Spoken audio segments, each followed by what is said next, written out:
Apat na akusado po sa tig-15 counts ng qualified theft at timboga sa Orbistondo, Pangasinan. Para sa detalye ng balitang yan, kasama natin Idol Aison Muyano.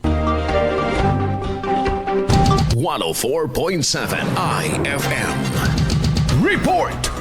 Sunod-sunod na naaresto ang 4 na wanted person sa loob lamang ng 2.5 oras sa magkakahiwalay na operasyon sa Orbistondo noong August 12, 2026. Pawang may kinakaharap na 15 counts ng qualified theft. Batay sa ulat ng pulisya, nagsimula ang operasyon sa pagkakaresto ng isang 27 anyos na residente ng Bayambang, Pangasinan. Makalipas ang 1 oras, isa pang 25 anyos na residente ng Orbistondo ang naaresto. Sinundan ito ng pag-aresto sa isang 26 anyos at nahuli rin ang ika-4 na 29 anyos na suspect. Nahaharap ang 4 na suspect dahil sa 15 counts ng kasong qualified theft na may 24,000 na inirekomendang piyansa para sa bawat bilang. Nasa kustodiya na ng Orbistondo MPS ang 4 para sa kaukulang disposisyon. Kasama mo mula rito sa IFM Dagupan, ito sa Idol Aison Muyano, Tatak IFM.